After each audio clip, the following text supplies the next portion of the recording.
What is up, you guys? It is your boy, Keep It Real. I hope you guys are having a great Monday. We had that GTA 6 news, and your boy just had to take a rest. There wasn't really any crazy gaming news other than the Steam Deck 2, which is the OLED edition and all that stuff. And I just didn't want to bring you guys any mediocre content. I didn't want to bring you guys something that just really wasn't interesting. So, alongside all that gaming news, the Marvels came out. And let me just say, I went to go see it this past weekend, and that was absolutely abysmal. That is just sad that they can even do that with superheroes. I don't even know who would consider that a superhero movie. It's just garbage. It's just a heaping pile of doggy doo doo. And the Critical Drinker over this past weekend released his usual video about Marvel. So I just wanted to watch it with you guys because I feel like we're going to feel the same way about this movie. So let's get it cracking. Oh, how times have changed. 4 years ago, the original Captain Marvel catapulted its protagonist into an MCU at the very peak of its popularity and influence, where every single movie they churned out was a guaranteed smash hit. Captain Marvel herself was widely tipped to become the next Tony Stark, the new face of the brand, the character that was going to lead Marvel into the next decade and possibly beyond. So the way that he says it is just so elite because they introduced Captain Marvel, at the very end of the hype train of the Avengers. Really, if we're being honest, that's really where she came in. She had really no place even at the last battle. It just didn't make any sense. And then they try to make us love her. They didn't make the movies make her likable, because even in her own movie she was very unlikable. And when she was with the Avengers, she was unlikable because she was always this cocky, like condescending, but she really didn't do anything to prove that she was worthy of that vibe. Tony Stark was snarky, but he always had to back it up. He wasn't just snarky because he was Tony Stark. He was snarky because he was that man. He was him. But it turns out a lot can happen in 4 years. The MCU is now a faltering and tarnished brand with a string of failed movies and TV shows in its wake, increasingly alienated from its own fan base and openly mocked and ridiculed by a mainstream media that now smells blood in the water. While Captain Marvel herself has become kind of a sad, embarrassing mistake, ostracized from the rest of the MCU and restricted to a handful of meaningless cameos to remind people that she even still exists. As the years went by, the contractually obligated sequel was repeatedly delayed, rewritten, reshot, and dogged by rumours of problems on set, conflicts with the studio, and trailers that desperately tried every trick in the book to generate some kind of interest in this movie. But just like a giant post-kebab turd, Marvel could only hold it in for so long before it finally had to be squeezed out into the worlds. Yeah, these movies come out, but they're like time constricted. So they come out how no matter how bad they are, they still come out, and it could be the worst movie ever, but they have to push it out to meet those timelines. And that's exactly why we've been getting such trash movies in this Marvel universe. I hope they honestly just reboot the whole thing, because they have basically just took a fat load dump on all the stuff they built with Endgame, Infinity War. They just took a fat dump on it. Now we really don't have any resemblance of what we had back then. It's just a giant heaping pile of vomit splat all over the place. They just don't know where they're at. And so, here we find ourselves staring down the barrel of The Marvels. That is one big pile of shit. The movie kicks off with generic space wizard lady who digs up a magical bullshit bangle from a random planet somewhere, which turns out to be the counterpart to the other magical bullshit bangle used by Kamala Khan. You know her, don't you? Oh wait, you don't. That's probably because she's a character from an obscure Disney Plus show that nobody watched. Speaking of obscure characters from Disney Plus shows that nobody watched, Monica Rambeau is now working as an astronaut for Saber, and she's got the power to go flumpy and pass through solid objects after getting a spell cast on her by Scarlet Witch. Fuck me, this is getting convoluted already. Anyway, the system of magical bullshit space portals that everyone apparently uses to traverse the universe are starting to act kinda weird, so the hollowed out shell that was once Nick Fury sends Captain Marvel to investigate.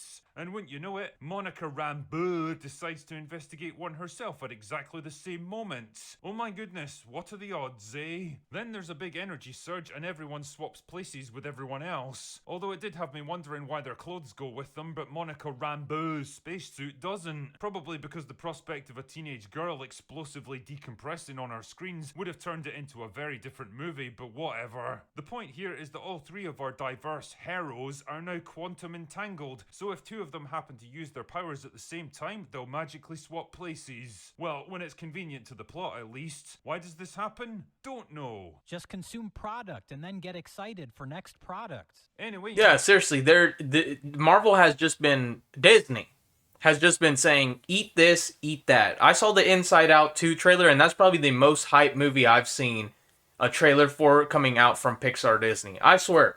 It sucks to say that, but Inside Out has me more hyped than the Marvels, anything related to Star Wars. I don't know, man. They have just been dropping the ball with everything.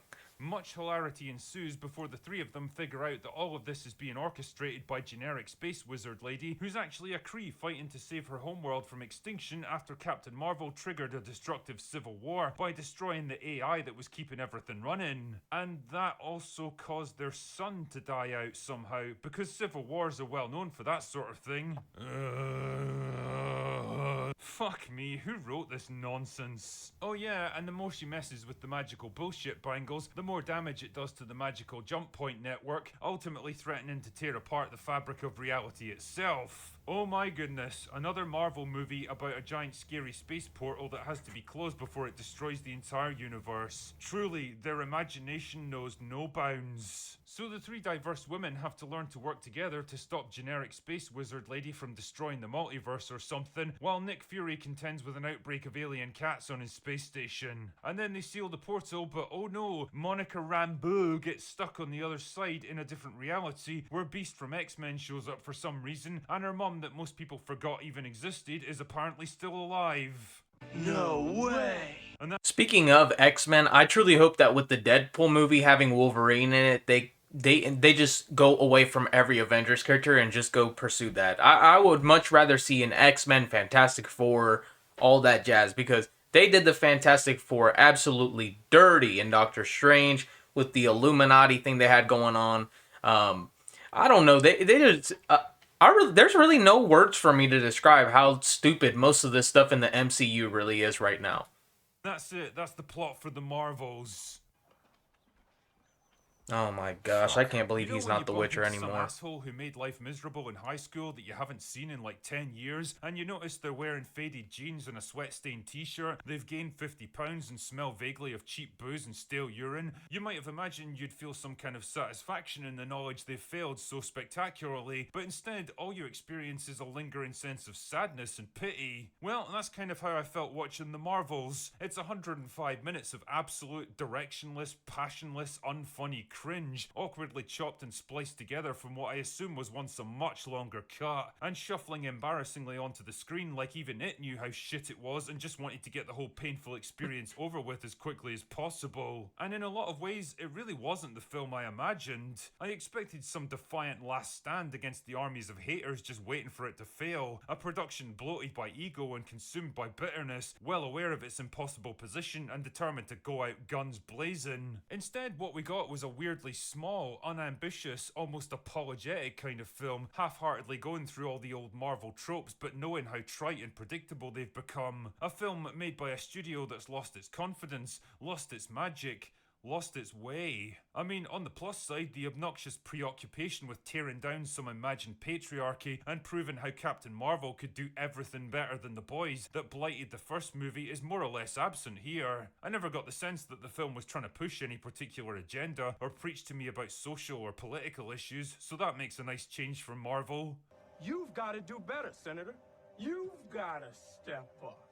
Kamala Khan is mostly pretty likeable throughout the film, and I think a lot of that comes down to Iman Vellani's performance. You can tell she's having a lot of fun and she's excited just to be there. Shit man, even Brie Larson gets to show a bit of personality for once. She's not going to be winning any Oscars for this one, and there's times when those behind the scenes tensions seem pretty obvious in her performance, but generally she comes across as far more human and likeable than she did in her first movie. The direction from Nia DaCosta is generally competent enough, apart from some truly reprehensible sensible CGI that probably wasn't her fault, and one or two of the early fight scenes with constantly switching characters actually border on fun and imaginative. But the problem is they're overshadowed by the movie's massive writing and editing flaws. The character Here's the thing.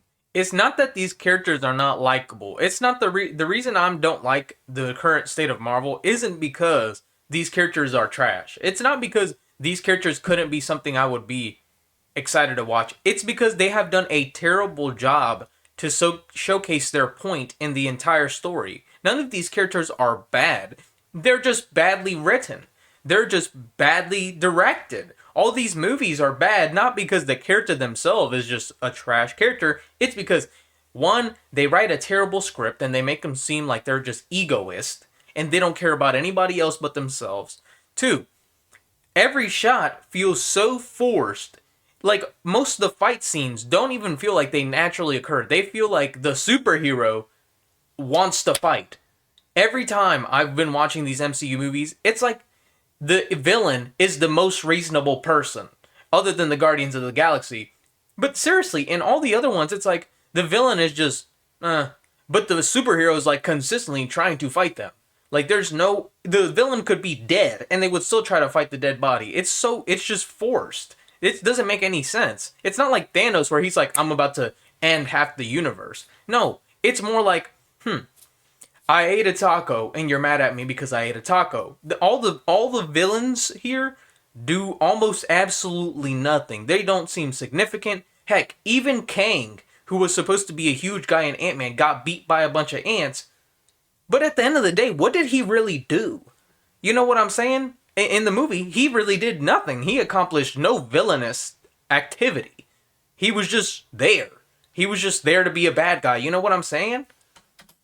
swapping thing was clearly a response to Captain Marvel being overpowered as fuck and needing some way of limiting her abilities, which really smacks of a problem that they created for themselves. You guys chose to make her into Superman without the kryptonite, and now you're having to concoct bullshit reasons why she can't just fix every problem instantly. Nick Fury might as well not even be in this film because it feels like his subplot is completely disconnected from everything else. If you haven't watched Secret Invasion, then you're probably gonna have no fucking clue what's even happening here. I mean, really, he basically stopped being Nick Fury the moment he got his eye scratched out by a fucking cat. And the goofy imposter playing him seems to care less and less about keeping up the facades. Generic space wizard lady is exactly that. Completely forgettable, barely getting a shred of development, and she's pursuing her goal in the most ridiculous way imaginable. Like, she basically wants revenge against Captain Marvel for destroying her people, and she does it by hurting the people that she cares about. But there's nothing to prevent Captain Marvel. See what I'm saying? Like, how you have a villain that is trying to accomplish a task, but in accomplishing the task, they do nothing. They don't do anything. Like, she wants to get revenge, so she kills her own people. What villain have you guys ever read that was good, that just kills their own people? Yes, sometimes they have subordinates that they throw into a fiery pit of lava. I understand that. Bowser does it with his Koopas. But then again, he has his goals, and he's willing to destroy things in the process of getting there. She's just like, man, I'll kill my own people. You know, that doesn't make any sense. Why would she do that? If she wants revenge on somebody, like, okay, Superman.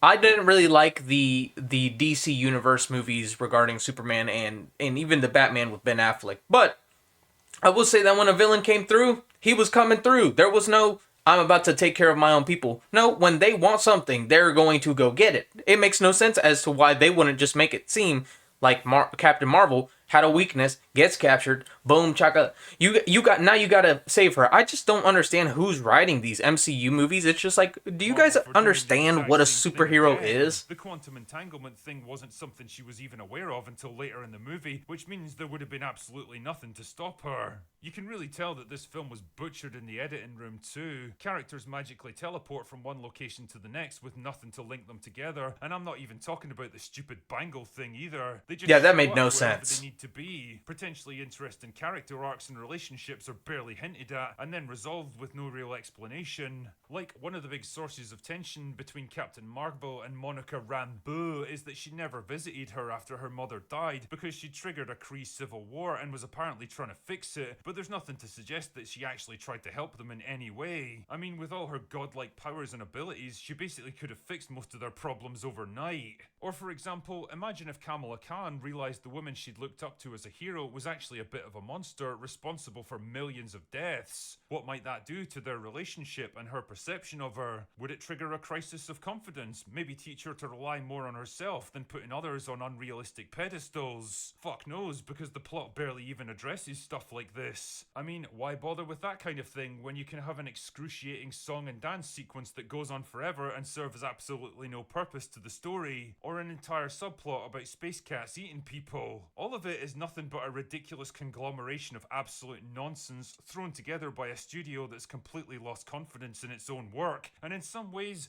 it really feels like the end of an era. It's almost certainly the end for Brie Larson as Captain Marvel, who's made no secret of her dissatisfaction with the character and seems pretty reluctant to play her again. And to be honest, I don't blame her one bit. She's in her mid-30s now, and those prime opportunities are going to start drying up before too long. And really, I can't imagine she needs or wants the hassle of playing a character like this anymore. But more than that, it feels like the tired and played out end of the entire Marvel formula. The bloated budgets, the heavy CGI, the quippy self-referential humour, the sky portals, and the armies of disposable bad guys. It's all become so tedious and boring and predictable that people aren't even angry anymore, they just don't care. The original Captain Marvel was a divisive movie that inspired debate and controversy, but this one falls victim to a far more insidious problem: absolute apathy. This really is how the MCU dies. Not with a bang, but with a whimper.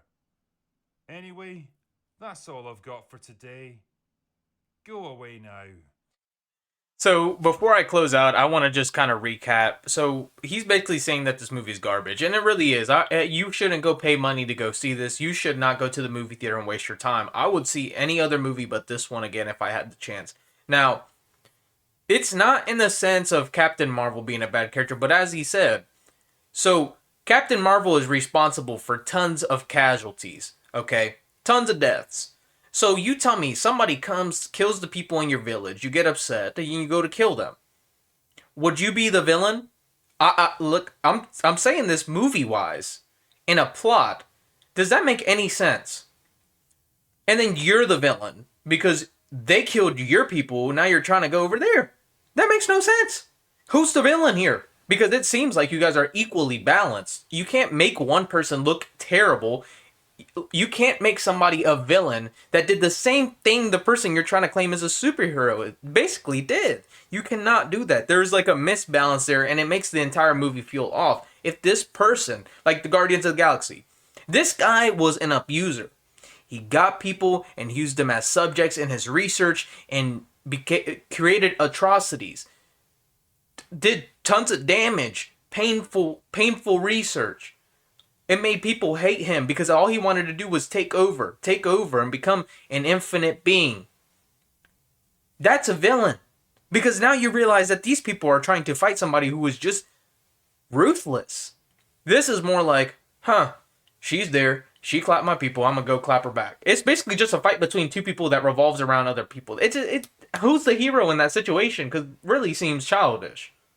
So, I'm sorry guys, this isn't a gaming video, this is a movie video, but I just really wanted to bring this up because I am a consumer of entertainment. I play video games, I watch movies, I read the news, and it's just one of those things that I wanted to talk to you guys about because it's just really sad to see that over the past 12 years, look, I grew up on GTA 5 and Marvel. Both of those things are still here today, and Marvel makes me sad every time they release another movie. GTA hasn't been around for over a decade. There's just really not much for me to say, guys, except I hope you guys enjoyed the video. Please leave a like and subscribe, and have a wonderful Monday. Do not go see this movie at the movie theater. Save your money, go watch something else that's going to be worth your time. Peace out, guys.